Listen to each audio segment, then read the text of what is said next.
Take two. Hi, guys. Welcome back to another episode of Taste and Talk with the boy Chris, your boy Graham here.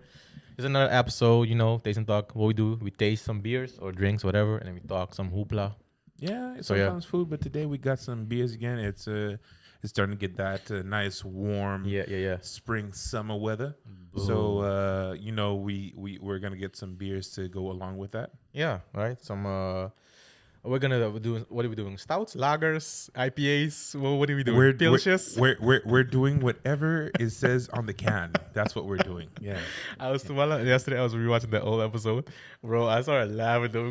Yeah. You came all like educated. Yeah, so these are lagers and these are stouts. So and like, wait, can it be a lager and a stout? And you were like, oh wait, shit, no, actually the lagers. Never mind. Yeah. No. See that's you gotta always check your labels. Check your true, labels. True. Like the Kunuku label has all the information on it, like the ingredients, everything on it and stuff. So you know, check Ooh, out. Talk to him, Chris. Talk to Check him, out Chris. the spicy Caribbean mix. Okay. That right there is hot. And we get the Caribbean band and it's a hot. smaller version as well. So Or as they say in the Latin speaking countries, fuego. caliente. Caliente. So yeah, Talk to today me, Dukes. Talk to me. Well, let's start with a pour because I'm thirsty. How we going? Talk to me. We're going your side first My because side first? the last one is a bit special heavier one? flavor. Heavy. Jungle is massive. Booyaka. Really? Nothing? Okay, fine. You mean hanging? Oh, sorry, jungle is massive. My Oh bad. yeah. I'm sorry. I was so focused on the pouring. It's a art. Mm-hmm. Yes, there's ski. Cheers, bro. What are we cheersing to? Finally being able to go out and not having to deal with masks. Hey. Oh yeah, like even like Ove doesn't have mask No anymore. mask, huh? no more. Bro, you know how annoying that was for me with my beard? Every time I gotta put the shit on, there's a dent in my beard, so I gotta go whenever I'm gonna go fix that. It's so annoying, but thank God Damn. it's gone. But it smells that's nice. Yeah, it's a sour IPA. Ooh. I know, right? Like for this weather though. Ooh. For this weather though, right? What we got? We got Oproer Brouwerij. Snake Boy Sour IPA. Oh, this label is kind of heavy. Snake Boy. Okay. Oh, shout out. Design and artwork by Robert Guren. Sorry if I fucked up your name. Okay, Oproer Brouwerij. I see you. Proudly brewed and bottled by Oproer at Oproer Brouwerij, Utrecht, Netherlands. My guy. I didn't know what to expect from this because this was one that the But you the really beer liking dude, it. The beer dude recommended me, and I'm like, good job, beer dude. Okay. He knows what he's talking Is it about. the same guy that recommended you the... Nah, the, never going back there again. Okay. Fuck that dude. What was it? The raspberry? Yeah, the something tank with Yeah. raspberry fucking bullshit. Yeah. Oh, toevallig. The final beer of our brewer, Chris, a.k.a. Snake Boy. He wanted it sour and bitter. No pun intended. Thanks for everything. So it's a good, one hell of a good buy brew. Damn. Chris, way to go, bro. Yeah, I try. Alright. or should I say we try? We try. Us Chris's. Okay, you Chris's. The Chris's always try. You have been christened. I Christian D. How much alcohol? What's the percentage? What do you think? What are you guessing? 5? Oh, spot on, my guy. I see you brew this. I could tell you brew this. I Hey, could tell man. you brew this. Okay, You know. okay. It's what I do. It's what I, you do. I drink and talk shit. With the best of us, right? but speaking of talking shit, one thing that I wanted to go over is for the people to get to know us a little bit better as well, and Yeah. we always enjoy talking about these things. I wanted to talk about cultural differences and culture shocks. Mostly for us going from the Caribbean coming to the Netherlands, because I think a lot of our listeners as well who are also from another country moving to the Netherlands, they also Yeah. experience like shit where like, oh, so this is what Dutch people do. Yeah. you know? Yeah. Are there any experience, anything like what was your first culture shock when you just got here? Wait, Hammer time. Oh. what expectations did you have for did you have any expectations Zero. for when coming here to the Netherlands? Like for me, I was like, yeah, I hear all these people like, oh, they gotta run for the bus and whatnot. Yeah. Before coming here to the Netherlands, I was very confident and cocky and was like, because you know, the public transportation is so well. Yeah. I'm never gonna fucking run for the bus. I'm just gonna make sure that I'm there on time. I'm never gonna run for the bus. Yeah. Fast forward like two months after, man, my Uh-huh. ass was running for the bus. It was winter, and the fucking the ground was like frozen. My ass Uh-huh. slipped and fell down like a fucking hot papaya, man. Oh, that's fucked up. Yeah. Damn. No, for me, well, to answer your question, your second question first, I didn't have any expectations. I came here without knowing. I've never been on vacation before. I had no idea what to expect from Oh, Holland. that was also your first time. Yeah, Oh, yeah, damn. yeah. I've never I just up and left home, just moved. I've never been here. Didn't have any impression of what to expect. But to be honest, the biggest or the first thing I noticed, of course, was the weather changes. You know, like coming from the islands, it's sunny all the fucking time, right? Yeah, all the goddamn And time. when I got there, it was chilly. Like you just wear a hoodie and you're good. You know, it wasn't cold yet, but it was like, oh, okay. It's like, oh, this is different. It's nice and chill. You know. So that wasn't the first thing. And then of course, once you spend like the first year there, then you experience all the different seasons, right? Yeah. So I'm like, oh, what the fuck? This winter shit is no joke. You know, it's and you know, and then you got summer, which is. I mean, you got spring and other stuff, but those aren't important. Yeah, we don't care about Exactly. the in betweens. Yeah, and then you got summer, which it's a different. It's a different heat, man. Yeah, Here it's there's a lot more moisture in the air, so it's more humid. Yeah, That exactly. humidity fucks me up, man. Yeah. It gets so as I say here, burnout. You know, and the Curaçao and stuff, you still have a little bit of wind. You know, that kind of helps. But here, bro, there's like no wind. And it's fucking hot and sticky. I gotta shower every 10 seconds. I gotta get there to hit the shower. Yeah. So yeah, that was to me. That was like the first major thing. I was like, oh shit, these I gotta use all these seasons. You know. Yeah. Yeah. What about you though? By the way, sorry for all the cursing. I will try not to curse as No, much. go ahead, bro. That's what we do here. Yeah, I know. We keep it kind of clean on the inside, but here We got. I want to try. You know, it's go a ahead. challenge. It's a challenge. Okay, go ahead. I'll try to swear more then as a challenge. You will achieve that. How's the beer going for you? I like it, man. I like know, it. right? Yeah, it's good. It's good. Yeah, it's a really nice beer. Yeah. It's really easy to drink. Again, I don't know what actual degrees it is in here right now, but it's a little warmish. Yeah. So it's really easy to drink. And that's funny because we just sat down with bacon bread with Rudy, and we're talking all about sourdough. And now we drink this. Toevallig is like a sour taste too as well. So it's kind of funny. It's meant to be. Yeah, one of my first, my first memorable culture shock. we gonna get spicy with this directly. Yeah. My first culture shock was when I just got here and I started to attend schools and whatnot and started to socialize with people around my age and stuff like that. And they were all also people that were working in the restaurant industry and whatnot. Yeah. And the restaurant industry has this stereotype of, oh, you work in the restaurant industry, so you probably do coke or 800 drugs. That is a stereotype. I've never heard that. Yeah, because we're working so many hours, like that's the only way you have energy because you're coked up. Yeah. And to some people, it's true, but you know that's a stereotype. But when I moved here, after one of my first couple shifts, you know, you sit at the table, you do your now bottle because you talk about the day, how it went, and stuff like that. Yeah. And everyone was talking about their shit, and they started talking about festivals and going to festivals and taking pills and shit like that. And they asked me if I did any of that. I'm like, nah, that's not my speed. That's not my speed.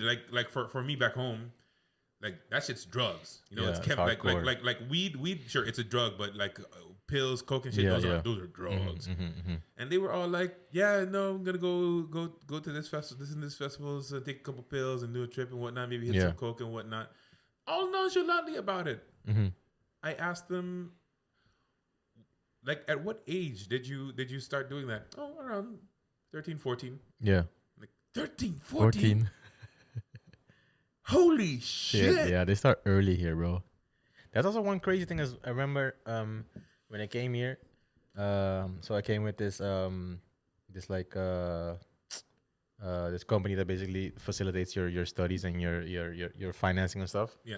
And at some point we had like let's call it a seminar or whatever. So some people came and they just gave us like an introduction of things to expect in the Netherlands. And this is one person. I'm not sure if it was a cop or it was a person that worked for like. Having? No. Or it was of a cop or if it was a person that worked for this let me say this specific company. But basically what it was they told us that there are companies or there are places where you can you can send your drugs to get checked. So they'll check it for you. Oh, to see if there's if there's illegal or whatever shit in it that could like kill you or whatever. And that to me was like, what? Wait, I could send illegal drugs. I can send to get checked, and then they'll give it back to me. I can still use them, and they'll tell me they're safe or not. So that was like, what this cocaine you got. There's also a little bit of LSD. In exactly. there, just so you know, get some fentanyl or something. Like, whoa, I don't want that. That's I couldn't believe that. But see that's something for me. Again, it's not everyone and whatnot, but there is a drug culture here, and they're so nonchalant about it. And that was a big shock to me. Like for them, it's for them that's their drinking, that's their sports. You know.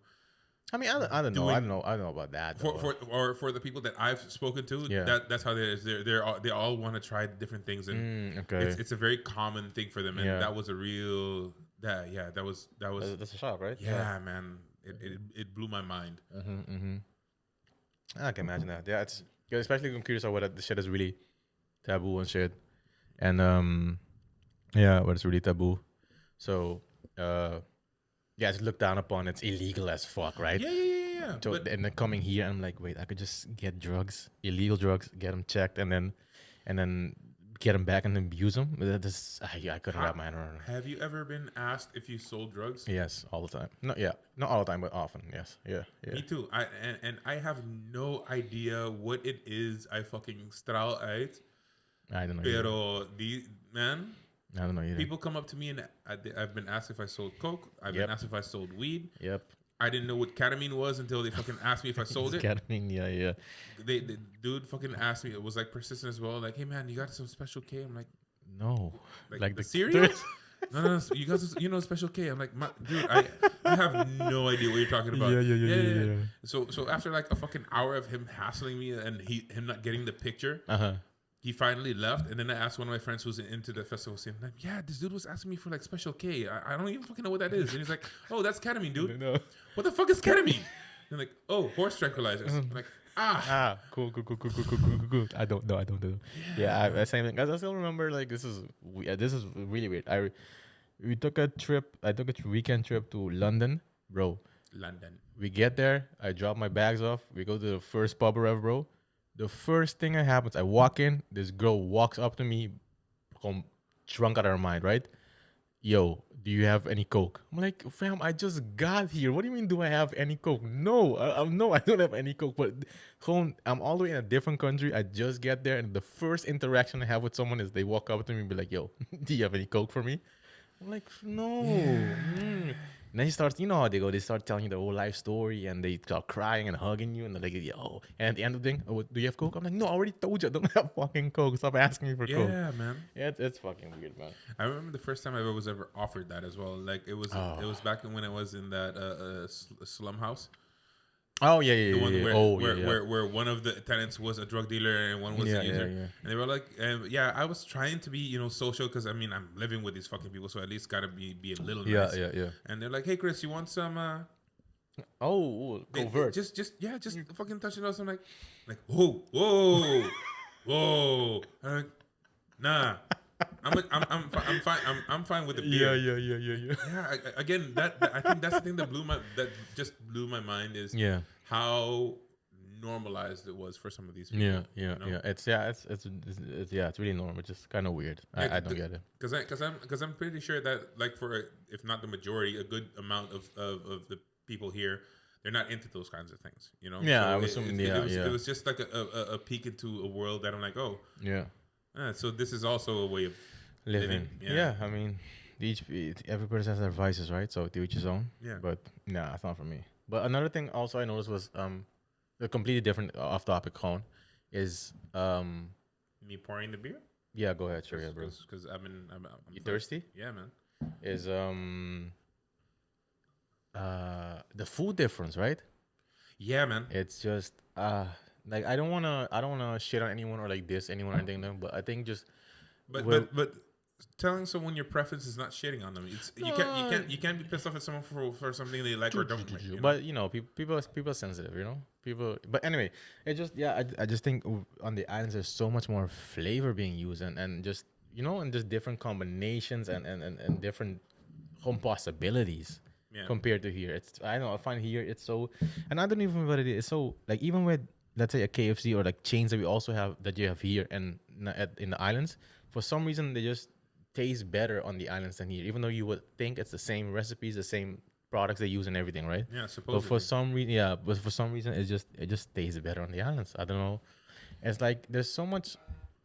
I mean, it is different though because even with franchises, they do cater to the population that they're in. Yeah. So that's why, even though you have McDonald's in India, they don't serve like beef patties. Yeah, It's yeah, all yeah, like yeah, yeah, yeah, yeah, yeah. more chicken based But or even fish like based stuff. for some, even let's say I don't know. I would assume before with McDonald's, every McDonald's has chicken nuggets, right? All over the world, they all have chicken nuggets basically. Most of them would have chicken nuggets. Yeah, 99%. I would assume, yeah. But even though for some reason you would assume, okay, they all use the same recipe, the same meat or whatever, but for some reason it just still tastes different. Gewoon. If you're just comparing that, let's say here in Holland and in the islands, to say, it just tastes different for some reason, even though you Yeah, would think it'd be yeah. the same thing, you know. Yeah. So I don't know. But even besides that, the whole and then just the cuisine in general, I think it just I don't know what it. I don't know if they're afraid to like really explore those flavors and play with different spices and herbs and stuff. But it just maybe you have a better insight because you've worked in kitchens here, you know. So Yeah. I don't know. I don't know what it is. I mean, as far as that goes, from because like I said, I well, first, cheers. Oh yeah, cheerio, pip pip. What we drinking? Yeah. This is your choice. Oh yeah, yeah. To finish your story, then I'll go a bit into the beer and what it's about and whatever it says on the jar, the bottle. I like the other one better. It's not bad, but I Yeah, prefer the other one. yeah, I agree. But yeah. So I one thing I love to do is I love to study people and how the mind works and why people do things they do and whatnot. So I notice trends a lot, especially in the food industry and stuff Yeah. like that. Like in Utrecht, we had that for a while. Is we had a trend where like burger trend where every fucking week a new burger shop opened, and then one it was hot dogs and so on and so forth. Right now, the two trends that are going the most are health food, so vegetarian veganism. Yeah. But people are also more open to not eating the European food. So that's the trend now. Going to In Europe, you mean? So yeah. Europeans are I can't say about in Europe, but in the Netherlands. okay. So people from the Netherlands, they're like, "Oh, you're eating like European food, man. I'm eating this Asian. I'm eating tonkatsu with this pepper and that. I made it Yeah. myself." So it gives them that like feeling of like, "Oh, this is special," and that's why it tastes so good. And with that, they're developing their palate a little bit more. Mm-hmm. Whereas, yeah, you have the people here that are very set in their ways. Yeah. They've always had, this is how their mom cooked for them. This is how they cook. If you add more salts to that or anything else to that, they don't like it because it's not what they're used to. Yeah. You know? That might be it too. Like, but back to what you said, the whole flavor thing. Like last week, I was really busy working, like with work and working on Kunuku. I didn't really have time to cook, so I was like, okay, cool. I'm gonna like get Bezbajar. Yeah. And I was scrolling through it. Mm-hmm. And I came across an old Chinese restaurant that near Zamenhof, where I used to live. Yeah, yeah. And I remember in the beginning, I would go there and get the food. I'm like, you know what? I haven't had that in fucking years. I'm gonna try it out. And this is after I've been going to Bamboo. Oh. So Shout out Bamboo. And this is also another thing, like with in comparison to McDonald's to the rest of the world and compared to McDonald's to India, a lot of food and a lot of restaurants cater to their public. Yeah. So if people don't eat pork, the restaurant's not going to serve pork because it wouldn't make sense. So Chinese restaurants here, they just like in the States as well, they make food for Americans, they make food for the Dutch. So for their palate. So I ordered babi panggang, which is just a dish that they made here for the Dutch. It's like a roasted pork inside a sweet and sour sauce with some noodles. Bruh. Them noodles were overcooked. The fucking sauce had no flavor. The fucking pork was overcooked. And this fucking restaurant had like a 4.5 rating. How many reviews, you know? Enough for your this is not right. 454. Wow. Yeah, it was a good chunk. No, that's crazy. And I'm like, damn, this is so sad. Yeah. Like it was bland, it was overcooked, it was but then I was also thinking like, thinking back, like the majority of the times where I walked past the restaurant, when it was full, it was usually full of old people. So like, so maybe they were catering to them. Maybe the old people are the ones that actually enjoy it because it's easier for their palate or what the knows. Yeah, I don't know. But for you personally, isn't it then when you used to work in kitchens and stuff, isn't it frustrating when you see all this shit and you're like, oh, but if we add this, and this, it could add so much flavor, or if we change this to this, it could add so much. But don't you? Isn't something in you that wants to like kind of fight back or be like, yo, guys, wait, hold up, maybe we should change it. It depends on the restaurant, man. Because like, especially with chains, no, because you don't decide the menu. True, okay. But in like smaller restaurants, it depends on the drive of the chef and the cooks, because you have in the restaurants as well, you have people that just come in to collect their paycheck. Yeah, true. Yeah. But then next to them, you have the chefs who are the ones that develop the recipes. But under them, you also have some cooks, some students who are very driven, very creative. They're like, oh, I saw this and whatnot, and let's try this and whatnot. And hopefully, the chef is open minded enough to be like, okay, this sounds interesting. We'll try it, and we'll try it first as a staff. Yeah, a staff meal, see if we like it. Yeah. And then we'll see if we'll put it on the menu, and that helps the creativity of a menu. But with that being said, a lot of times you don't want to change too much, because I think that's also something that you're more that kind of a person. If you go somewhere and you got something, you want to go back and be able to get the same thing. Yeah.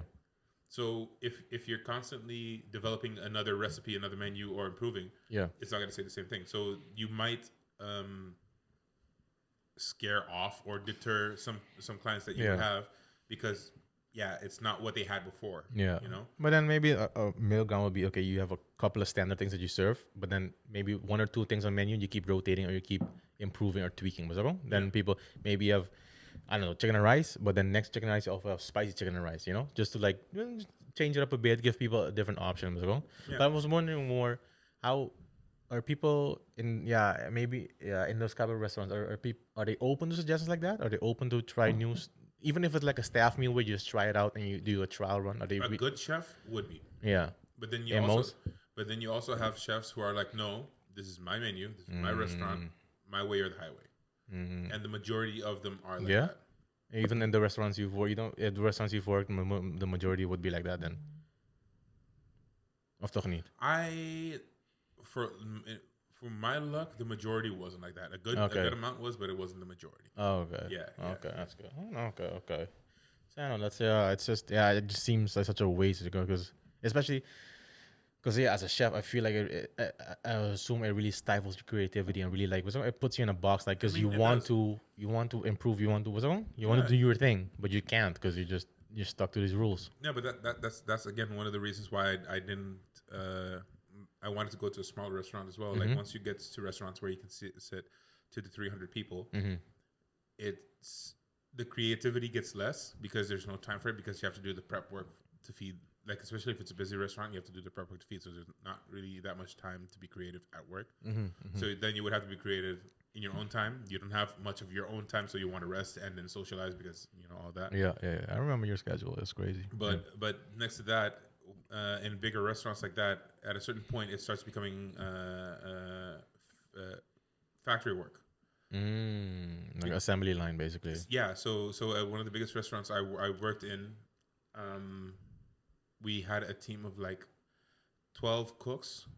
But on a busy night, we would be standing there with 12 cooks. But my job for that night would be to make 3 dishes. Okay. The whole night. Oh, okay. Because I would be making 3 dishes. The other one behind me would be making 4. The other one over there, so everyone's doing that. Oh, but you gotta make those 3 over and over and over. Oh, so if I would be making chicken, a soup, and a dumpling. Yeah. Anytime a soup or a dumpling comes in, I have to make it. Yeah. So then again, it becomes factory work and whatnot. Okay. It is, and because you have that whole teamwork mentality of we got to work together, and that guy's station runs out of something. Can someone go get it? Oh, I got time. I'm gonna go run and get it for you, and all that. So you come back and then you gotta fuck a bunch of tickets again. Yeah. So that keeps it fun and entertaining, but also very exhausting. Yeah. So I get that. 'Cause, you got to repeat the same process over and over. It's not really creative. Yeah, and that for me, again, I love the adrenaline from that, but my creativity was like stifling. So that's when at a certain point I felt that I couldn't learn anything anymore there. Like I started to learn more the managerial parts of it, as in my task there right before I left was to work in the new people. Because they got brought in a lot of international students, expats and whatnot, and then they have no experience whatsoever in the kitchen. So then I would be the one to teach them. Okay, this is how you cut this. This is how you make this sauce, and so on and so forth. Okay. But then, after that, I went to like smaller restaurants, and that's where I was actually allowed to be completely creative. You know, like actually put my own your sauce on it, sauces, dishes on the menu card. That was great. You know. Okay, so that seems more fun as well because it's more creative and more most free flowing. Most definitely. And again, that's also one trend that's that I've noticed anyway. It's growing a lot more. People are a lot more interested in things that they haven't had before. Okay. They are right now becoming more adventurous. Not necessarily the majority, but slowly but surely. It's growing to become the majority. Yeah. That's good. Okay, but back to these beers though. What do you rate this one? That one, a scale of 1 to 10. That's a solid 8. 8? Yeah. Okay, and this one? A 6. It's not bad, but it's not necessarily. Yeah, I think great. I think I agree with you. Yeah. Oh, so I didn't even read this one. This one's from Bird Brewery. Zwaanzinnig wit. Zwanen kunnen met enkel een klap hun vleugels je arm breken. Feit of fabel? I have no clue. What's the percentage, Doogie? What are you guessing? 5? Close. 4.5. 4.5. Yeah, 5 is usually around. Average. Yeah. Okay, so now we're going for a completely rando beer. Rando Dando. The can looked nice, so I picked it out. It's from Davo. I think this is the name of the brewery, and the name of the beer is Surf Ale. It's an American wheat ale. Wheat. It starts off by saying, "Dit is fucking Hawaii in een blik." How's that accent?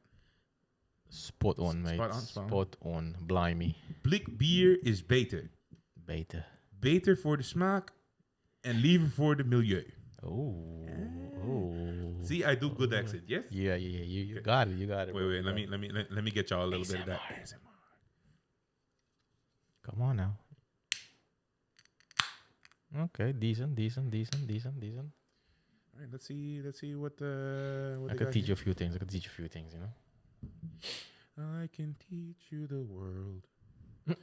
This song is copywritten, so don't use the lyrics, please. Yes. Disney, don't sue our ass. We can't afford. Nah, we got Disney Plus, so they're cool. Oh, you got Disney Plus? Okay, they're cool. Yeah. Let them pass. They can sing it. Ha! You're sued. Cheerio. Cheers, bro. We cheering something or just cheers for the cheers? Cheers for the summer weather. Let's go. Let's get this. Let's make this a dope fucking summer. Let's go. You shotting?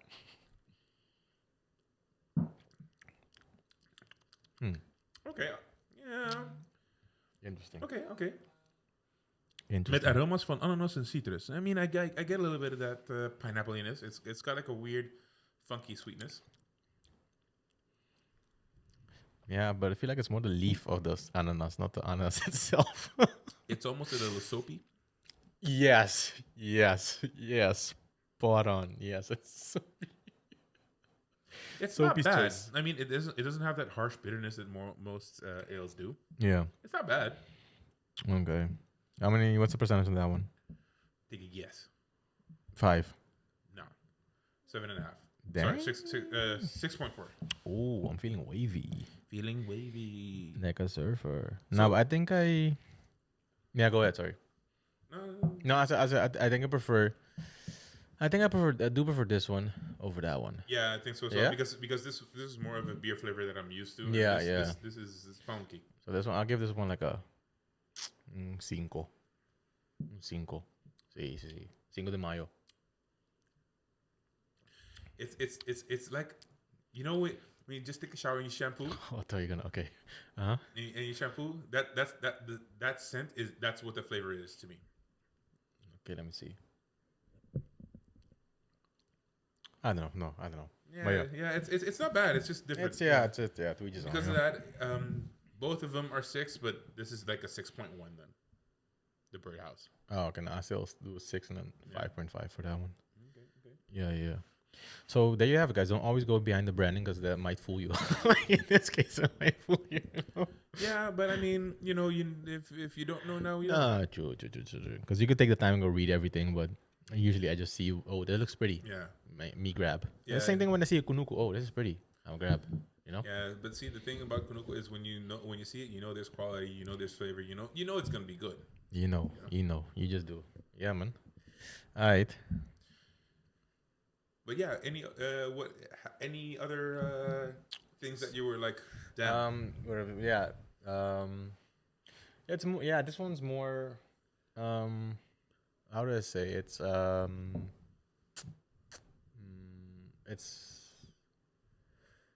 especially now with the summer weather and shit, and you look outside. It just, for me, it's how differently I guess we grew up as kids. Because on the islands as kids, you're every day basically you're outside playing, boom, boom, boom. And now you could do it here because there's a little bit of sun and there's nice weather, right? Yeah. But I'm assuming when it's like the darker times, I don't think kids are gonna be like the darker, colder. What is the dark yeah. Like I don't think kids are gonna be like out there like running and playing all the time. So it just seems, I don't know. It's growing up here, it just seems completely different to me. As in, now it's also different because when we were younger, we didn't have phones and social media and all that stuff, right? So you're outside, right? Mm-hmm. And I guess now kids are on that stuff, and you have gaming is a lot more booming, so kids do that a lot more. But I don't know how. If I have a child, like what would his or her experience be growing up here? I mean, if you compare it to mine or ours, I mean, it would be what you would give it because like a lot of my close friends now are having kids and stuff like that, or have kids. And basically they help shape their kids' activities. So in the sense that they put the kids into outdoor activities, they do karate or whatnot. Yeah. And here in the Netherlands, that was one culture difference that I noticed here. Kids grow up a lot more independent a lot earlier. That is true. Yeah. Like at 5, this little shithead is on his bicycle.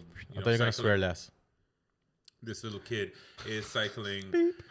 This little kid is cycling like 5 miles early in the morning all by himself. See, that to me, that's scary, bro. I don't know if I'd be down to let my kid do that, bro. No, but again, that's a cultural. No, of course. But I'm just saying, it's to me, like I don't know if I'd be comfortable, even with them taking a train and shit, like by themselves, like.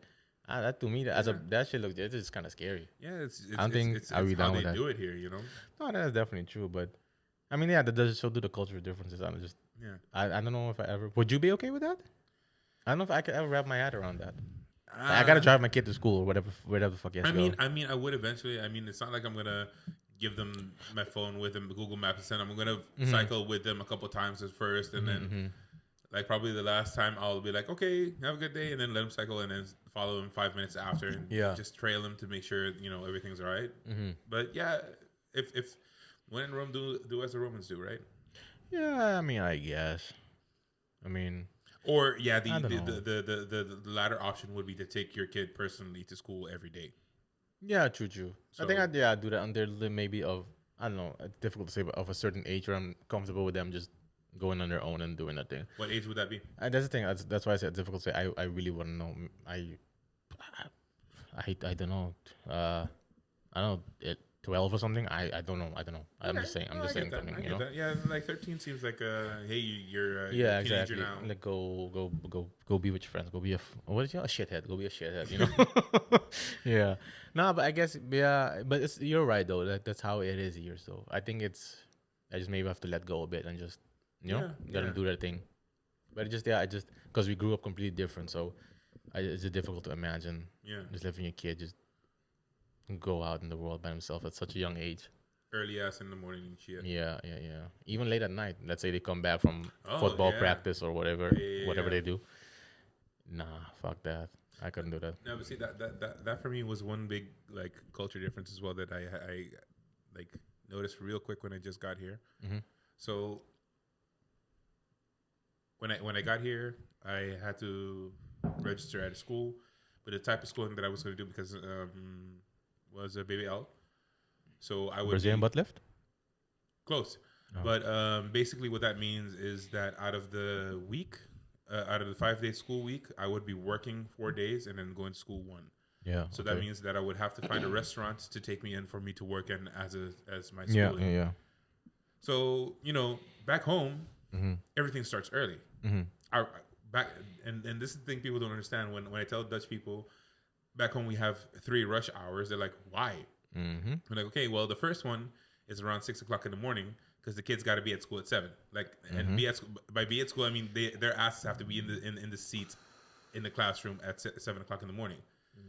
So the first rush hour is between 5 and 6 o'clock in the morning. The second rush hour is around 12ish because they got to pick up the kids from school, take their break and all the shit, and then go back to work. And then the last rush hour is when 6 o'clock when everyone gets off work. Exactly. Yeah. So I'm used to like, okay, everything starts early. So when I the next morning when I wanted to go and go to restaurants, give them my resume to be like, hey, I need to work for school, please. I was like, okay, cool. I'm gonna be super productive. Bright and early. Yeah, I'm gonna be all like, gonna 6 o'clock at the door. Show them everything. I'm gonna show up when the boss shows up and whatnot. And be like, this kid's got Moxie. Yeah. Got my ass to school at 8 o'clock because we're like, I need to at least give him some time to open the place. Yeah. The city was fucking empty. Locked. Yeah. I was like, is there a pandemic happening already back in 2013? Yeah. Where is why is everything still closed?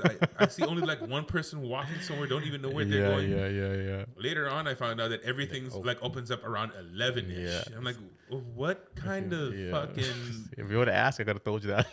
And save your time, sleep in. Yeah, but even then, low key, it kind of miffed me a little bit. Oh, big words. Because like the stereotype Europeans or Dutch people have of the islands that were quote unquote lazy and so on. Yeah, these motherfuckers started at 11. Yeah, we started at fucking 6. We wake up at 5, and for the people who don't have their own cars and have to get the bus, wake up even earlier than that. So I'm like, Yeah.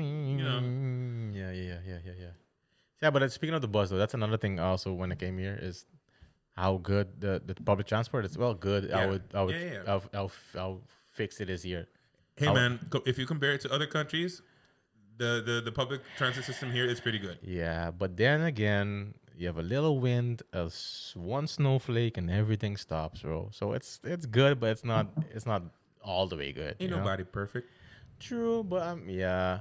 That's all I'm saying. True. Perfect. But you look at places like I don't know, fucking Russia, Norway, where it snows like crazy. These people go. It doesn't matter. Snow doesn't matter. We keep going. Here, there's a little bit of snow and everything stops. But yeah, in all fairness, yeah, it is, especially coming from the islands where public transport is almost non-existent, right?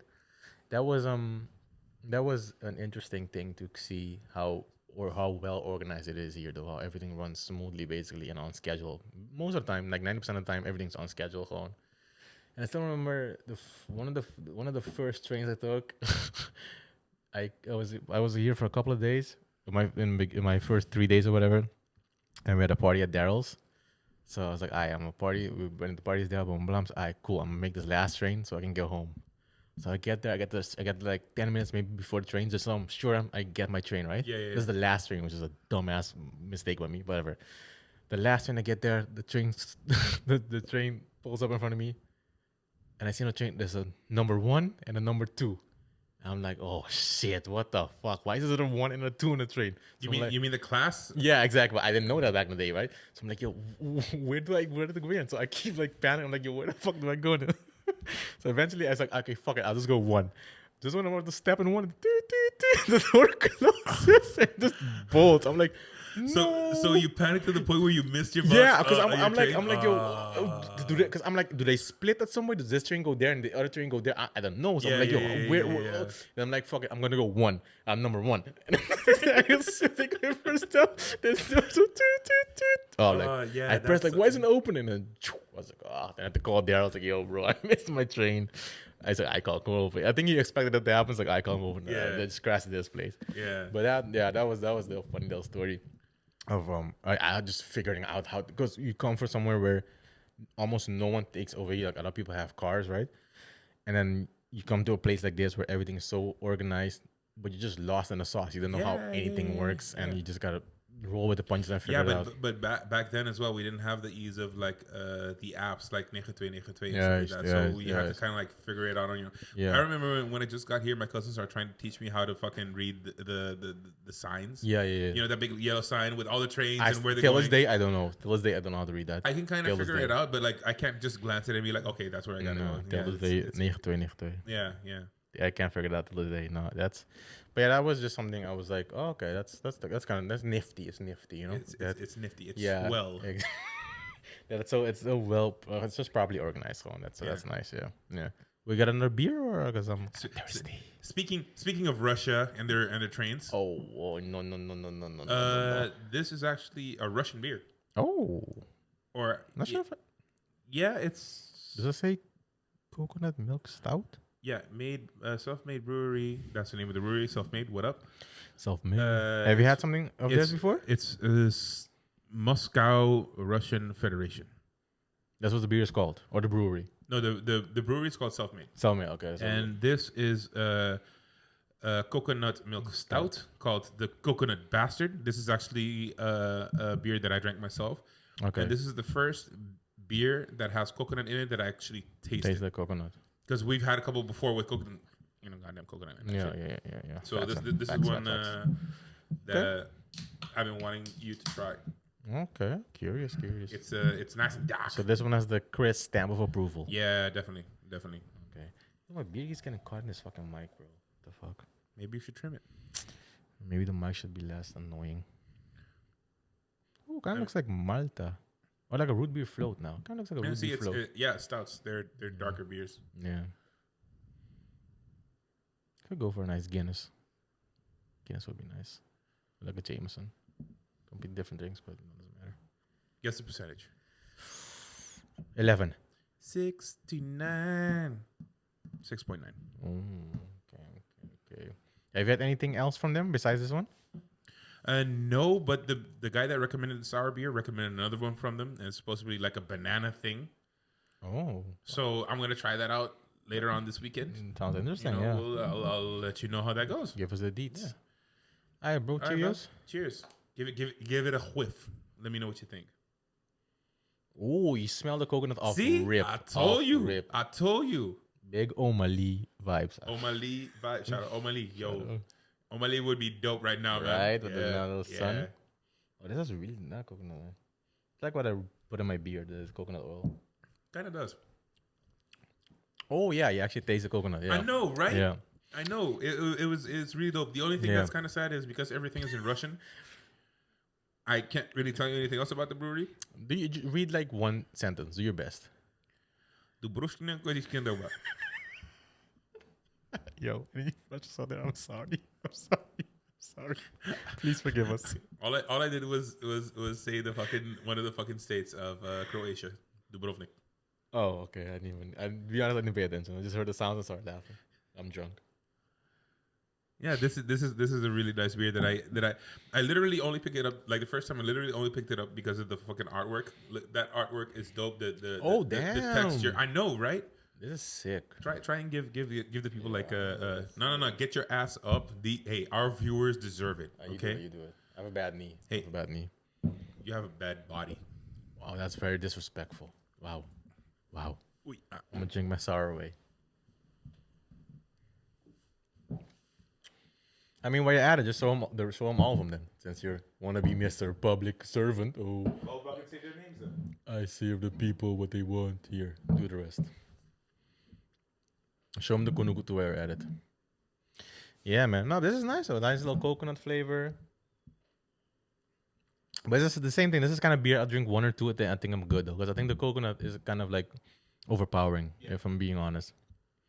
So it's giving me like a, I don't know, I'm feeling like it's like a coffee with like a hint of coconut. That's kind of what I'm getting, you know? A coffee. But it's nice though. But it's just, I could drink one or two and I think I'm Gucci. Yeah, but that's the thing with lagers as well. Like that. Like this is stout, though? Stouts, yeah. Oh, here we go. Here we go. We just had a bunch of beers. Cut me some slack, okay? Slack has been cut. But if you the can itself is also a little bit bigger. Yeah. Stouts are also meant to be drinking a lot slower. Usually, stouts are usually made for cold weather.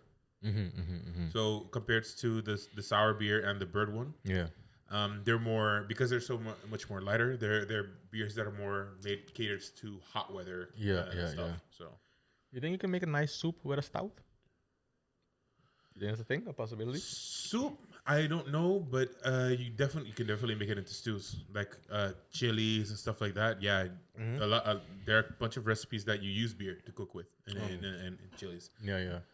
So yeah, that's definitely it. But I don't know if I would necessarily use this one because the coconut is sweet. But yeah, like throwing a Guinness in a chili or whatnot, that's a very common thing. Maybe like a dish that's really like has a coconut base. Then maybe you can use this one. You know, coconut, pineapple, chicken. I don't know. No, okay. What are you rating this one, Papa? Oh, he's pondering. Because that's the thing. I really like this one. But if we're talking about like for right now, this one would be in second place just because it's a lot more heavier. It's a heavier beer. It's a lot sweeter. This one would be second place, and then the first one would be the sour one because it's a lot lighter. It's a lot. I can have more of the sour one. But what if we just taste? Which one do you think tastes better? Doesn't matter when. It just tastes better.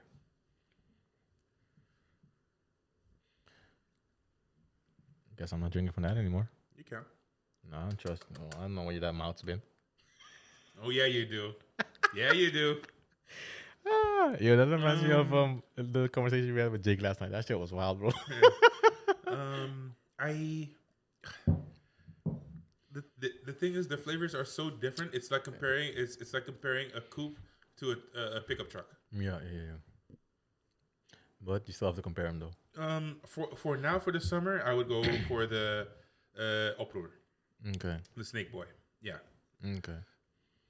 But for a beer that I like, style of beer that I would like more, I would go with the Coconut Bastard. All right. Nice. Yeah. What about you? What you feel? Wait, did you give it a rating? What did I give the? This one you gave a 8. I gave the Snake Boy an 8. Yeah. Well, then this one will be a very solid 7.9. Okay. Well, technically an 8, but because of the weather, 7.9. Okay. What about you? I'm giving that one because I gave this one an 8 as well. So I think I'm giving this one a 7.5. And then overall, I do prefer this one. Doesn't matter for me. Doesn't matter the weather or whatever. I'd still just prefer this one. So this one I could drink a lot more of as well. You know. No, I get that. Get that. But they're all nice though. The ones that definitely, like you said, you didn't lie about it actually having the coconut flavor and the hints of it. Yeah. Because we did drink a lot of things where there were coconut in it, but you didn't taste. Yes. But. Yes. What's the worst beer you've ever drunken? Oh, sorry, that was loud. The worst beer.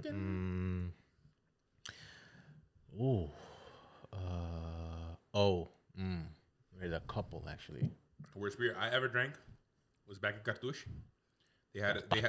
They were gonna throw a fucking. I think I know what you're gonna say. Go ahead. What was that party? The fucking frat house beta party. Yeah, sure. So it was like frat house theme and shit like that. And they were like, "Yeah, hey, if you want a free ticket, fucking do a video of chugging and shit like that." So I got a ticket, went there.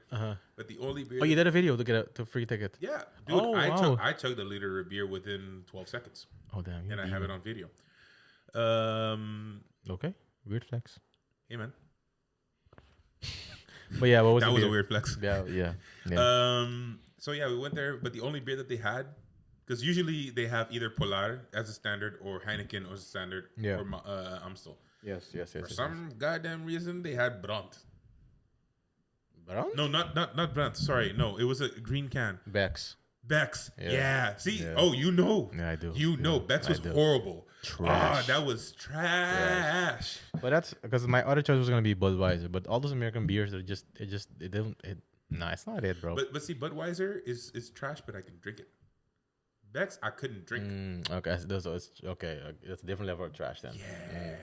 No, I It get was that. garbage. It was garbage. It wasn't good. It was garbage. Yeah, I think I was at that party because I also remember drinking the Bex there. I was like, oh shit, it's the Bex. I've never had it before, no? And I tried it. I was like, yo, what the fuck is this? Why would Yeah. anyone drink this? Yeah, I was not a fan. Supposedly it was a pills, Yeah. but But speaking of course, I do like. Oh wait, let me answer your question. For the worst beer would then be either Bex or like I said, Bex or Budweiser. I think those would be. Oh no! It's a Bex Budweiser, and then my third option would be Sagres. It's like this Portuguese beer, bro. That shit is dog water. It is bad. I think Sagres is also like Bad. like a region of Portugal. Could be. I'm sorry for the region, We- but your beer is trash. We gotta ask Rudy, be like, yo man, have you ever had Sagres? And if so, do you Nah. like it? Ask Jason. I had it with him. He'll tell you the same, bro. That thing was. Sagres. Nah, was it like a pills? Yeah, it was like a pills, but it was just. The same with pills you have Heineken and stuff that you could drink it. It was like it's not top tier, but you could drink it gewoon, though. Yeah. But this thing, I was like, we took one, and the funny thing is, we ordered this thing. We asked him for an apple cider, because we was like, all right, let's fucking do a cider for some reason, right? But for some reason, they understand Sagres. I guess cider and Sagres kind of sound the same. So he brought two Sagres, and we're like, wait, we didn't order this. We were like, well, fuck it, this is meant to be. Like, what's wrong? Why not? You know, we took that. It was meant to be disgusting. Exactly. That shit was horrendous. Nah, those three, the Bex, Budweiser, and Sagres. See now what? No. Now I kind of want to try it just to know how bad it is. Go ahead. You'll be disappointed, but go ahead. Yeah. But what was I gonna say? Oh fuck. Oh yeah. But speaking of like, because I was trashing American beer, but I do actually like. I've had a couple of Sam Adams. Those are like those are decent. Those are decent. Yeah. Those are decent. Yeah. Yeah, beer is starting to go up. Beer quality is starting to go up in the States as well. Yeah, because I Or think has been going up for a while. yeah, because I think it was a one period where I think you guys went to Bonaire or something. Because they sell them on Bonaire though? Sam Adams. I know what you're talking about. At that time, there was one shop that was selling a lot of like. Yeah, and then Daryl came back. He brought me one or two. I was like, oh, they're kind of decent. Yeah, no, not too bad, not bad. Because I'm used to American beer being like, malu, bad, but these were decent. Yeah. That was also another thing that I didn't know. Like growing up on the islands, because it's always hot, we always have like pils kind of beer. So we have Amstel Bright, we have the Polar, we have the Balashi. They're all basically kind of the same beer, just a different label. Yeah. Coming here, it was a whole new world, man. Different ball game. Different, like not just different beers, but different beers from different regions. Like I didn't know the Irish had their own kind of beer. I didn't know the Belgian, German, and all the man. Yes. That was wonderful to me. I'm like, oh, a whole new like taste palette for me to enjoy. And so and dabble in. Yeah, that was really really dope. So that's definitely, especially like a place where you're connected to all these different little countries. You can import shit a lot easier than compared to like in a Curaçao or on an island. So yeah, you definitely have a lot more option, and it just opens your it just expands your palette to different type of things. Yeah, but that's the thing as well. I think Netherlands is like the second biggest exporter of food, right? I have no clue. I could say yes and lie, but I have no clue. Yeah, if I'm not mistaken, the Netherlands is the second biggest exporter in the world, second to the States, I think. Oh, okay. If anyone knows, look it up or let us know in the comments if we're liars or not. Yeah. But yeah. Man, the amount of shit that I learned in school about like how the Netherlands works is around food. It's mind blowing. Like for example, the Netherlands has two main slaughterhouses. One thing that Europe or the Europeans around us anyway, like Germany and Belgium, they love their worst. I mean, I love the worst too. And usually the casing is made from pig intestines. Yeah. The slaughterhouses here, apparently, I don't remember the reason, but for some reason they don't keep the I just said the word Casing? Darman? No. Intestines. They don't keep the intestines, but they do use it. So basically, what happens is they take the pigs, they slaughter them, get rid of the organs that don't use, and the intestines. The intestines.